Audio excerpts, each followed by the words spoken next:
Olá, esse é o Petcast História, em seu primeiro episódio. Esse é o podcast oficial do Programa de Educação Tutorial do curso de História da Universidade Federal Fluminense. Eu sou Felipe Camargo, bolsista do PET História, e estou aqui com Guilherme Garnier. Invejável a sua apresentação, Deus do céu. Eu sou Guilherme Garnier, eu sou também graduando na UF História e eu entrei recentemente no programa. Eu acho que o próximo seria a gente apresentar os nossos companheiros, infelizmente único, dos outros PETs da UF. Pode falar pra gente aí, Vinícius. Salve, moçada, tudo bom? Já que o Guilherme puxou a apresentação, eu já sou um petiano mais antigo, ingressei no segundo semestre de 2017. Prazer estar aqui, obrigado pelo convite. Enfim, gente, o Vinícius ele é do PET Geografia, não é? Isso, PET Geografia. E a gente vai bater um papo aqui falando um pouco sobre o programa de educação tutorial, sobre os seus objetivos, sobre o quão ele é importante para a formação do professor, entre outras coisas que a gente vai conversando aqui, né, Guilherme? Sim. Eu já posso puxar aqui, então, uma breve historinha do PET? Claro. Então, eu acho que é interessante a gente dizer que ele foi criado em 1979, então ele é uma coisa antiga. Só que primeiro ele foi criado como programa especial de treinamento, sabe? Ele era um negócio um tanto quanto técnico. Ele só foi realmente ser chamado do Programa de Educação Tutorial em 2004, mas essa sigla dele é antiga. Uma coisa curiosa dele é que ele é uma das muitas heranças que a gente teve do projeto universitário da ditadura, né? E a verdade é que agora ele é uma coisa muito diferente do que ele foi antes. Ele é realmente um grupo até um pouco mais... A gente pode até dizer que nos moldes da nova democracia, que ele é um programa, como o próprio nome diz, de educação tutorial. Então, a intenção é que ele seja esse grupo de alunos que não realmente vai ser muito como uma aula. A intenção é justamente a gente desenvolver técnicas e habilidades para fora da estrutura curricular. Então, o tutor ele vai estar lá mais como um orientador para que a gente possa dar liberdade até para nós alunos. Tanto que, por exemplo, estamos aqui organizando esse podcast e o nosso professor não está. A intenção é justamente que a gente tenha essa capacidade de desenvolver e solucionar problemas por nós mesmos. Claro que sempre quando as coisas apertarem, com a ajuda do tutor. E eu acho que tem umas coisas aqui de jurisprudência que eu posso até falar o nome das leis, mas eu não sei se vai ser muito interessante, mas é como ele se destaca, como ele está agora e desde 2004, do antigo programa da ditadura. Porque no contexto democrático ele foi pensado muito para a gente formar cidadãos. Por exemplo, a gente como profissional das áreas humanas, que infelizmente é o que a gente... Não infelizmente, mas são os que a gente tem aqui, a gente não conseguiu contactar ninguém de áreas técnicas, você ter esse contexto mais humano. Tanto que, por exemplo, eles não falam só de desenvolver elevados padrões científicos e éticos, também tem uma tentativa de restabelecer esse trabalho não universitário, mas de graduação como algo que tem algum tipo de responsabilidade social e seja voltado para a transformação da realidade nacional. Eu queria acrescentar também, é uma coisa que, no final das contas, o PET ele acaba tendo um trabalho, né? A gente, no PET, acaba realizando um trabalho que lida tanto com a nossa formação direta com a faculdade, com o que a gente estuda ali dentro, com esse contato humano com o que há do lado de fora dela, com o que há para além da academia, digamos assim. Então, ele fornece essa possibilidade da gente ter essa coisa a mais na nossa formação, que é o contato com a realidade de fato, como você bem falou. Eu achei muito curioso que você comentou do primeiro nome do PET e que era uma outra coisa completamente diferente o nome, e eles mantiveram a sigla, né? Porque é muito... Mas uma coisa curiosa que eu estava vendo quando eu estava pesquisando a parte mais jurídica mesmo, é que foi uma coisa que a gente tem bastante... É uma coisa que a gente tem bastante no MEC, é uma tentativa de manter as siglas. E até curioso, sabe? E eu acho que é uma coisa que a gente fala pouco, enquanto da organização, da educação mesmo, até, por exemplo, esse negócio departamentista da universidade ainda é muito resquício da ditadura, sabe? De fato. E eu acho que a gente fala pouco sobre os possíveis problemas que a gente tem disso. E eu acho que uma coisa que simboliza um pouco disso é que, por exemplo, as direções da universidade, elas não necessariamente são eleitas, a gente se acostumou com elas eleitas. Mas isso foi uma coisa que, por exemplo, a gente introduziu durante a nova democracia, que é, por exemplo, a gente pode votar para mostrar preferência, mas cabe às instituições ratificarem ou não. Então, eles podem simplesmente ignorar. Uhum. Indo por esse caminho da gente comentar um pouco sobre o que é a educação brasileira nesse atual momento e também do que é o PET nesse contexto todo. Vinícius, antes, quando a gente estava conversando um pouco sobre como montar esse podcast, você mencionou alguns cortes de gastos, inclusive que o PET Geografia vem sofrendo. E a gente tem percebido que o momento da educação é muito caótico, principalmente no governo atual e no governo anterior. A gente vem sofrendo com alguns ataques muito sérios, e agora, no meio da pandemia de coronavírus, nessa quarentena, a gente ainda vem sofrendo a ameaça da educação à distância sendo vendida por aí. Eu queria ouvir um pouco de você sobre como está sendo a experiência no PET Geografia em relação a esse contexto atual da educação e essa questão do corte de verbas.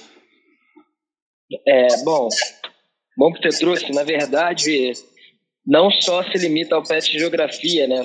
Parece ser uma normativa que baixou para todos os PETs. Sim. E foi uma retomada do MEC, que ele resolveu baixar uma normativa de um artigo que já estava contido no Manual de Orientações Básicas do PET, que data de 2006. Entendeu? E essa norma, ela prevê o desligamento de integrantes que tivessem acumuladas 2 ou mais reprovações, desde que eles ingressaram no programa.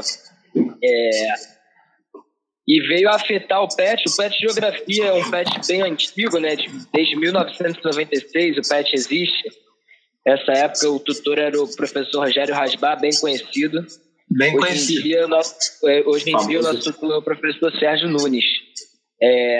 Mas essa normativa, ela vem incidir diretamente sobre o PET da Geografia, especialmente porque ela tá afetando 6 dos 12 bolsistas, né? Parece que 6 dos 12 bolsistas vão ser cortados, vão ter suas bolsas cortadas por terem acumulado 2 ou mais reprovações ao longo da participação no programa. Basicamente cortando metade dos bolsistas do programa, né? Exatamente. E aí, enfim, eu acho que a gente abordaria o tema da organização dos PETs mais à frente, mas esse é um tópico importante para eu trazer para contextualizar acerca dessa questão. O PET Geografia, ele é organizado em 3 núcleos diferentes, né? Ele tem uma certa coesão, né, enquanto PET, mas esses 3 núcleos têm autonomia entre si para pesquisarem temas distintos, enfim, e organizarem atividades também distintas. Um desses núcleos é o NEGRO, que é o Núcleo de Estudos de Geografia e Relações Étnico-Raciais. E eu acho que trazer aqui como esse núcleo foi o mais fortemente impactado, desses 6, 3 são do NEGRO, mostra muito bem como é que é esse projeto de universidade antipopular, classista e racista que vem sendo mobilizado pelo MEC. E o PET, que sempre foi um programa, de certa forma, intocado, né, pelo seu status, pela sua durabilidade, por ser um programa muito antigo, já bem consolidado, ele está sendo diretamente atingido agora. Ninguém está salvo, é a mensagem que eles passam. E, especialmente, tentar elitizar, mais uma vez, branquear a universidade pública, né? Realmente, quando a gente confronta tudo isso, eu acho muito importante que você ressaltou o fato de vários PETs estarem sendo afetados. De toda forma, é um período de muitas incertezas, então a qualquer momento um pode ser mais impactado e outro, e de fato todo o programa PET vem sendo ameaçado nesse momento, né? E é muito importante também que nesse momento a gente continue o nosso trabalho, a gente continue fazendo as nossas atividades como a gente está fazendo aqui agora, inclusive interagindo entre diferentes núcleos, né, do PET, entre diferentes grupos. Desculpa, Guilherme, eu ia falar. Não, tudo certo. Eu mais queria adicionar que até no grupo, enquanto o Vinícius perguntou, eu disse e eu mencionei que o PET Story está sendo atingido de forma mais indireta. Tanto que uma das nossas muitas preocupações quando a gente abrir vaga para novos bolsistas é exatamente que se tivesse pouca procura, eles usassem isso como desculpa para cortar algumas vagas. Então a gente não está tendo, por exemplo, uma ameaça tão direta, não saberia ao certo o porquê se comparado com a da geografia, mas de certa forma é uma preocupação que paira um pouco no ar nas nossas discussões. Gostaria de complementar também nessa situação, né? Porque como a normativa baixa sobre aqueles que acumulam 2 ou mais reprovações, dentro de um discurso meritocrático, isso faz todo sentido. Acontece que é exatamente esse discurso meritocrático que desconsidera as assimetrias econômicas, sociais, de várias ordens, e que não por acaso esses estudantes que estão sendo cortados são em sua maioria sujeitos de periferia, pessoas negras, pessoas que trabalham juntamente à universidade, e eu acho que essa normativa, na verdade, dessa forma de penalizar aqueles que acumulam 2 reprovações ao longo de sua permanência do programa, esquece algumas das principais diretrizes do PET, né? Que é integrar as atividades de pesquisa, ensino e extensão, reforçar o elo da sociedade entre a universidade. Então, acho que esses princípios é que deveriam ser avaliados enquanto grupo e não partir para um discurso meritocrático que desconsidera a realidade distinta que se construiu nos últimos anos da universidade, né, em que ela se tornou mais popular. Eu acho que é curioso porque acaba cortando justamente os alunos em que essa bolsa mais faria diferença, né? E mais de fato tem um auxílio financeiro. Seguindo um pouco, eu tinha mencionado, e de fato, quando a gente sofre esse tipo de ameaça, quando no contexto atual a gente tem uma incerteza muito grande sobre o futuro do programa PET e considerando todas essas questões, inclusive a ameaça direta que está sendo feita ao PET Geografia, é muito importante que a gente fale sobre os projetos que a gente está tocando e deixar claro que nós trabalhamos, nós estamos fazendo isso de fato. O PET funciona e ele agrega para cada um que está dentro dele. Guilherme, você quer comentar um pouco sobre a gente, o PET História, sobre os nossos projetos? Então, eu gostaria sim. Eu achei até interessante porque, com a palavra do Vinícius, e eu acho que é uma coisa que infelizmente acontece um pouco com os nossos pets, é que a gente se comunica pouco.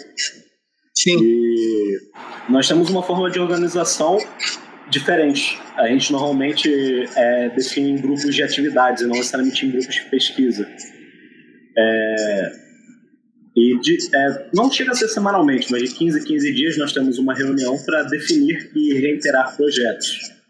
No começo de cada semestre a gente tem uma reunião para ver entre o tutor e os alunos quais projetos nós estamos interessados e gostaríamos de tocar para frente. E foi até interessante que na última que tivemos, nós mesmos, alunos, para falar a verdade, alunos específicos que se formaram e infelizmente nos deixaram, que proporam um projeto até interessante de história oral. Mas a gente funciona assim, não em núcleos de pesquisa, mas em projetos específicos. Nós temos projetos que de vez em quando se relacionam com arquivos documentais, outros que se relacionam com atividades em escolas e alguns que são coisas um pouco, não sei se diferenciadas é a palavra, mas por exemplo, menos ortodoxas, como por exemplo esse podcast. Nós tínhamos uma série de projetos que a gente queria executar esse ano, só que a gente foi interrompido pela quarentena. Mas eu acho que a gente pode, para exemplificar, falar dos projetos que a gente tinha ano passado, que eu acho que o principal que agarrou todo mundo foi atividades no Colégio Estadual Guilherme Briggs, em que a gente recolheu os alunos, pediu para que eles dessem temas, e a partir desses temas de interesse deles, E nesse caso, cabe ressaltar que o interesse foi vindo deles, principalmente porque talvez os temas sejam polêmicos, como gênero, violência urbana, preconceito racial, preconceito religioso. Nós faríamos atividades para que eles pudessem produzir alguma coisa e apresentar de volta para a turma. E cabe-se ressaltar que nós, alunos, que organizávamos e gerenciávamos, chefiávamos, não sei qual a palavra é melhor, essas atividades. A gente mais recorria ao nosso tutor em momentos de paralisação, sabe? Que a gente não sabia realmente como proceder, o que fazer, ou quando a gente encontrava algum problema até com a própria escola.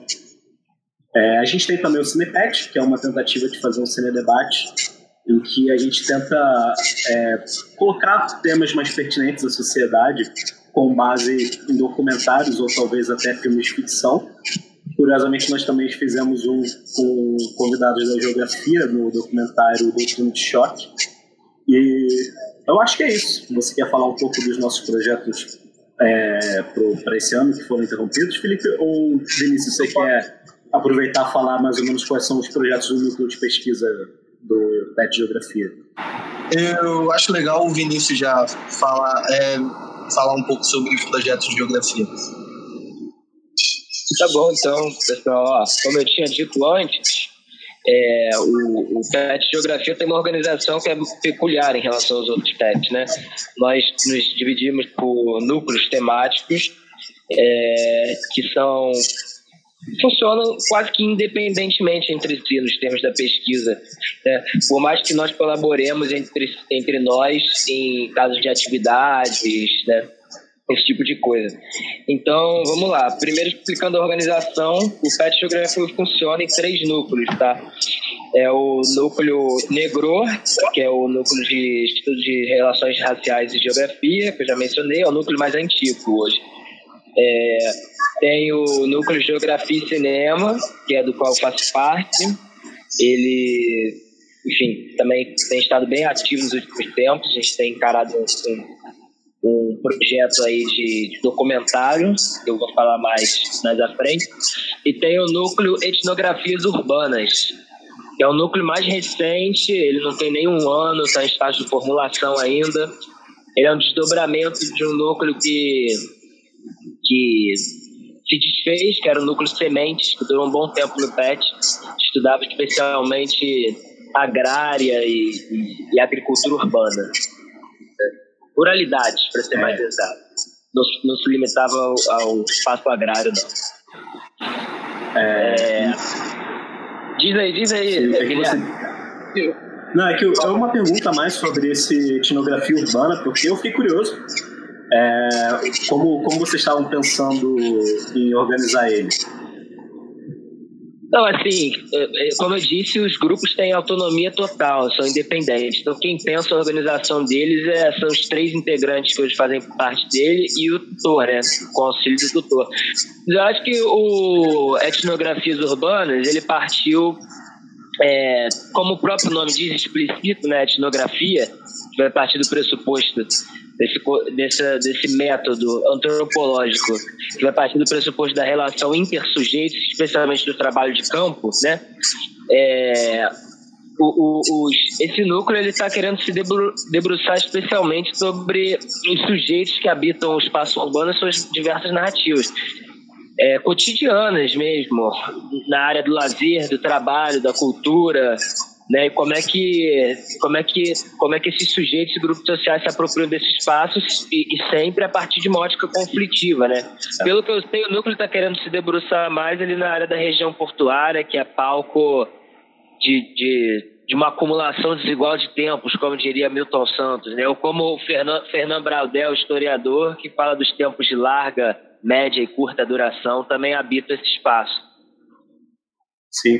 A intenção seria ver como esses diversos grupos culturais, sociais, eu não sei qual o termo bom, eles acabam interagindo lá e entrando, de certa forma, em conflito. Como eles entendem e transformam aquele espaço, alguma coisa assim? Eu não sou, de fato, a melhor pessoa para explicar, mas eu acho que o enfoque está na compreensão de como os grandes projetos, especialmente que foram territorializados nessa área da zona portuária, né, da revitalização que se iniciou ali no início dos anos 2010, né, enfim, e como que esses projetos têm atingido a vida dos indivíduos e grupos que efetivamente vivem e fazem daquele espaço um lugar, um território, né? Nossa, eu adorei a ideia do projeto, para falar a verdade, achei interessantíssimo. Esse não é o meu projeto, né? Eu gostaria de falar um pouco do meu agora. Não, minha intenção é que você continue falando deles, é só que fiquei curioso. Porque, como eu falei, né, são 3 núcleos no PRET. Eu estou aqui dando essa risada, mas o meu núcleo mesmo sofreu 2 pessoas vão ser cortadas, né? Eu sou uma delas, inclusive. E o Negro, que é o núcleo de relações étnico-raciais, está sendo basicamente desmantelado mesmo, massacrado com essa normativa aí. Eu vou falar um pouco do Negro só para terminar falando do Geografia e Cinema, que é o núcleo do qual eu faço parte. O Negro veio durante muito tempo, como eu disse, é o núcleo mais antigo do PET, né? E durante muito tempo pesquisando especialmente as várias faces do racismo estrutural, né? Como é que o racismo estrutural vai ordenando o território, vai mediando relações espaciais, enfim, vai agindo no branqueamento do território, como ele se agencia com os discursos da democracia racial, por exemplo, né? Como é que isso aí vai se agenciando no território brasileiro. E o Negro também é um núcleo muito ativo em termos de realização de atividades, né? E nesse princípio do PET, que é a extensão. Então, o Negro já empreendeu alguns eventos convidando, por exemplo, militantes de movimentos sociais, militantes nas redes sociais também, que agem mais por um viés do indivíduo, né? Mais um ativismo, né? De certa forma. Também professores de destaque na temática racial, como o professor Renato Emerson, da UERJ-FFP, professora Tainá de Paula, inclusive de outras áreas, né? A professora Tainá, por exemplo, da arquitetura. O Negro realizou um evento no final do ano passado, que foi o Inquietações, que é um evento que o pessoal já estava elaborando há algum tempo, que contou com exposição de artistas de vários cursos diferentes da UF, de fora da UF, inclusive, e de um dia inteiro com debates de altíssimo nível com pesquisadores da temática racial. Galera bem sinistra mesmo, bem massa. E aí, falando de Geografia e Cinema um pouco, a gente tem se debruçado bastante no projeto que é o projeto Conceitos em Foco, que a gente está elaborando documentários em que a gente entrevista pesquisadores, militantes, ativistas, enfim, ou até pessoas que simplesmente tragam um desses conceitos da sua vida, da sua vivência. Políticos também, contamos com políticos. A gente tem entrevistado essas pessoas para falar sobre os principais conceitos da geografia, né? Que são eles: lugar, espaço, território e paisagem. A gente elenca com esses 4 conceitos. Poderia ter colocado região, poderíamos falar de escala, por exemplo, também, mas elencamos esses 4. E o primeiro documentário está sendo sobre o conceito de lugar.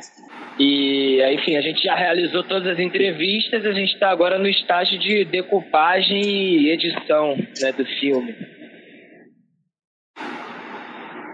Eu, na verdade, achei esse projeto interessantíssimo.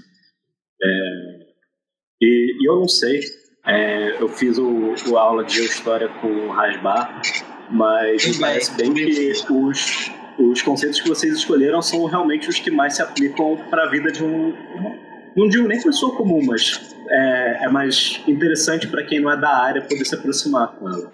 Eu queria saber onde vocês pretendem compartilhar, sabe? Mostrar esse material que vocês estão produzindo. Sim, essa é a questão fundamental, acho que é o eixo central, né?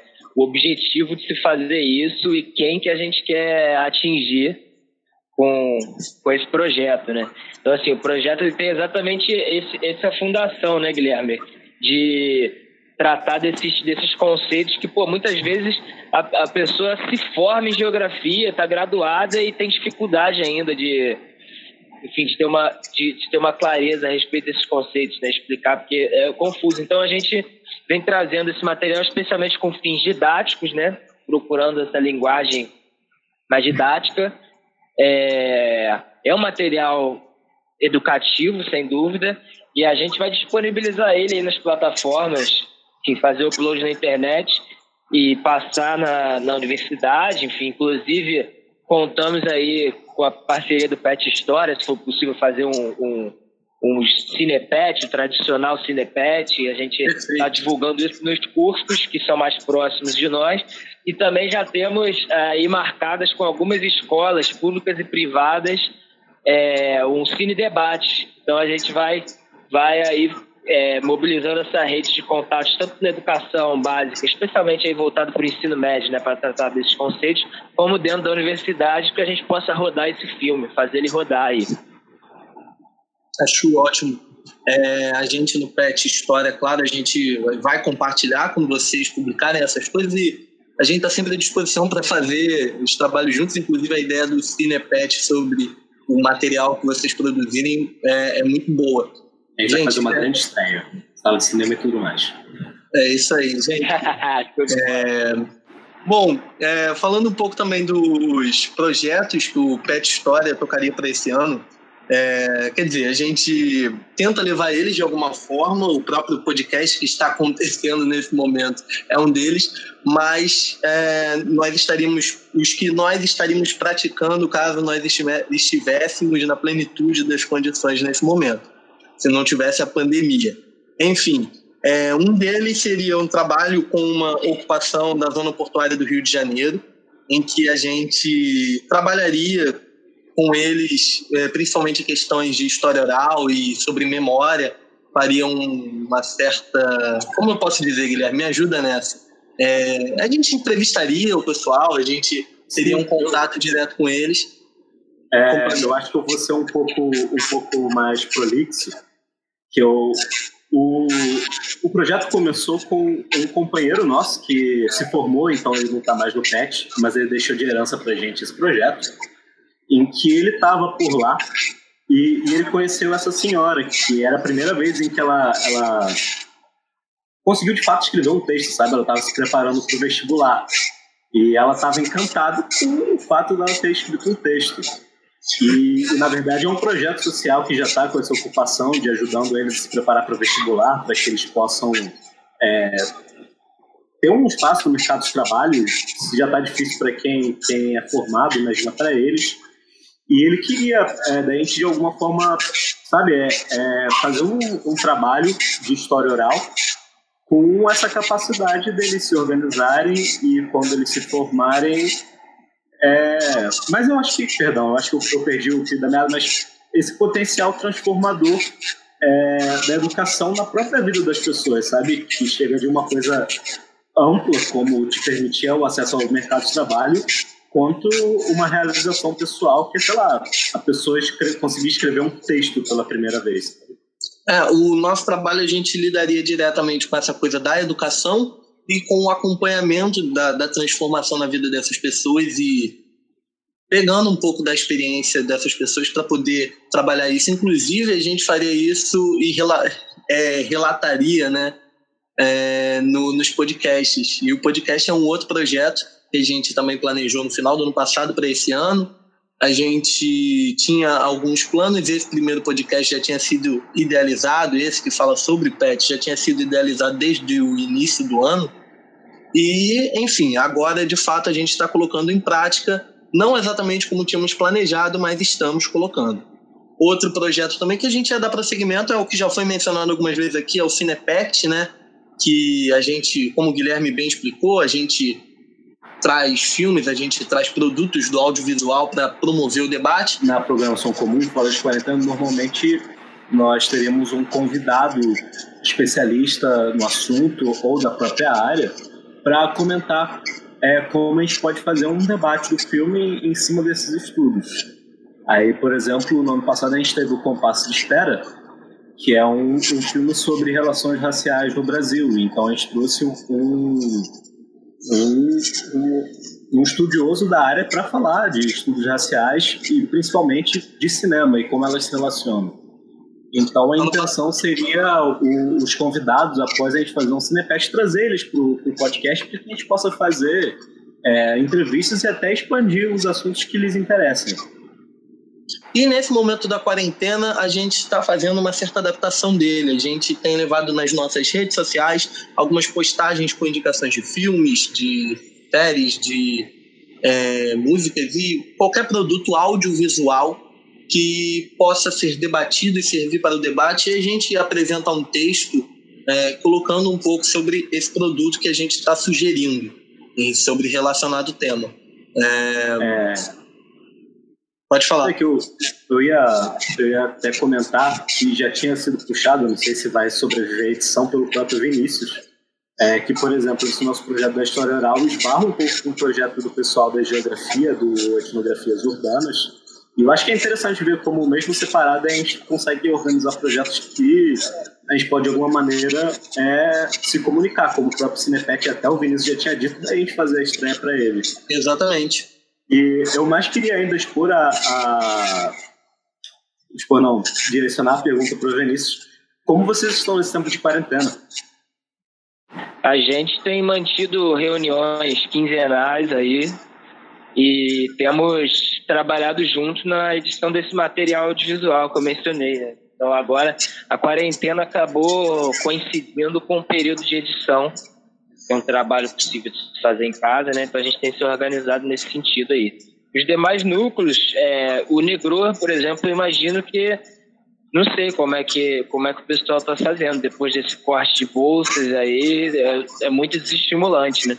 Muito mais porque foi quase o grupo inteiro que teve as bolsas cortadas, né? Pois é, foi quase. Faltou uma pessoa só para ser o inteiro. Não, eu, ainda assim, por si só, eu acho que as atividades, pelo que você me descreveu, dos outros núcleos, são as que mais dependem de estar na rua. Então, realmente é difícil para eles manterem alguma coisa em casa, eles podem ser mais facilmente atacados. E é muito estudo também e estar na universidade, né? Enfim, o PET ele tem desenvolvido muito essa... A gente tem tentado manter as redes ativas também, em alguma medida, né? Para não perder de vista o contato, mas o PET ele tem tido muito essa função de promover atividades, promover debates, incentivar temas dentro do espaço universitário. E quando a gente perde esse contato físico, né, a coisa realmente fica um pouco mais difícil, fica bem mais difícil. Só para a gente se orientar, daqui a gente pode falar um pouco sobre divulgação científica, né, de maneira geral. Eu acho que é interessante que eu acho que o contexto como um todo, a conjuntura como um todo, ela está mostrando o quanto desinformação pode ser letal. Eu ia dizer danosa, mas letal é a palavra certa. E eu acho que o quanto divulgação científica pode salvar projetos interessantíssimos como os nossos e o do PET Geografia, né? Então, eu acho que começar basicamente divulgação científica, ela é um pouco mais óbvia do que aparenta, mas ela é o mínimo de você fazer um contato com produção e pesquisa científica, os resultados que ela está tendo com um público mais amplo. Seria a gente romper a bolha da universidade. Curiosamente, é para isso que o PET serve, sabe? Você formar alunos ou graduandos que futuramente serão profissionais já acostumados com esse contato entre o meio acadêmico de pesquisa para fora da universidade em geral, sabe? O cotidiano das pessoas. E é um pouco do que o pessoal de geografia está tentando fazer, a gente está tentando também. A gente continua nossas atividades em quarentenas com reuniões. A gente não chega nem a fazer quinzenais, na verdade a gente está fazendo semanal mesmo. A gente está tentando tocar coisas como, por exemplo, discussão literária, e a gente também está fazendo um esforço extra para movimentar todas as redes sociais, sabe? Dizer que a gente ainda está aqui. E uma iniciativa que a gente teve foi tentar focar em postagens que sejam especificamente para informação, sabe? Nem que seja esforços de hospitais para vacinação, informações básicas sobre a proliferação do coronavírus, justamente para a gente se alinhar com a conjuntura. Eu acho que é interessante ressaltar que recentemente foi vetado o projeto de lei que normatiza a profissão o historiador como uma profissão. Então a gente teve que falar sobre isso, e por vezes a gente mostrando como, por exemplo, a gente pode enxergar a nossa atual situação com antigos eventos pandêmicos e epidêmicos da história humana. E eu acho muito importante o que você mencionou de esse momento a gente está olhando para ver o quanto é importante a divulgação científica, e de fato, apesar do nosso contexto político caótico, do contexto geral que é terrível, eu realmente tenho uma esperança de que de alguma forma haja uma valorização da divulgação científica, uma valorização das ciências a partir disso. Então, a gente, encaminhando para encerrar esse podcast, a gente gostaria de ouvir as considerações finais do Vinícius. Então, Vinícius, se você quiser alguma coisa para falar, é isso aí. Eu me lembro da gente conversando no início do podcast sobre como que a universidade tem várias reminiscências institucionais do período da ditadura, né? Enfim, na organização dos departamentos e coisa e tal. E uma das reminiscências que não é nada remanescente, né? Ela é ativa e presente pra caramba, são o espaço fragmentado entre os campos. Então a geografia em particular, ela está localizada na Praia Vermelha, distante de todas as ciências humanas e sociais, né? Então essa troca, primeiro de tudo, agradecer por essa troca, que é muito importante e fundamental, eu diria, muito carente também. Acho que tanto pro lado de vocês como pro nosso, né? Modéstia à parte. Fora isso, assim, acho que é um papel também bacana fortalecer o espaço que vocês estão construindo no podcast de divulgação científica, né? Especialmente nesse momento que a universidade vem sendo atacada. Então, a divulgação científica ela emerge ainda com maior importância, mas não é suficiente. A gente precisa também estar pensando, enfim, articulações políticas entre nós, né, para minimizar os danos, porque reduzir à medida do possível, porque parecem implacáveis, né? Mas fora isso, foi ótimo aí a troca. Espero a gente estar conversando mais e abraço em todos aí do Pet História. E você, Felipe, tem alguma coisa para comentar? Uma última consideração? Basicamente, acho importante ressaltar que esse projeto, né, o Petcast História, ele, nesse primeiro momento, ele está sendo um pouco experimental, de fato. A gente está experimentando, a gente está conhecendo um pouco sobre como fazer isso, e faz parte também da nossa formação a gente experimentar essas novas formas. Ele tem um objetivo, a gente falou um pouco sobre divulgação científica, e ele tem o objetivo de fazer algo nesse sentido, sabe? Pensando em história pública, da gente levar um pouco sobre o nosso projeto, sobre as coisas que a gente debate, e levar discussões pertinentes para a sociedade por meio desse instrumento, né? Ele não deixa de ser um meio de contato com o público, com a sociedade em geral. Então, de maneira geral, repetindo aqui o termo, então, de toda maneira, acho muito importante que a gente siga fazendo esse tipo de coisa, e que os PETs, de maneira geral, que os programas de educação tutorial continuem tocando os seus projetos e principalmente considerando o contexto caótico que a gente vive, mais uma vez, que a gente tanto conversou e mencionou ao longo desse programa. Bom, então é isso. Esse foi o nosso Petcast História em seu primeiro episódio. Muito, muito obrigado a você que ouviu até aqui, pela paciência. A gente vai tentar fazer esse acompanhamento, postar sempre. É isso, gente. Obrigado. Segue a gente lá no Instagram, Pet História UF, no Facebook, Pet História UF, e no Twitter. Qual é o nosso Twitter, Felipe? Pet História, porque a gente quis pegar isso pra gente, né? Só da gente.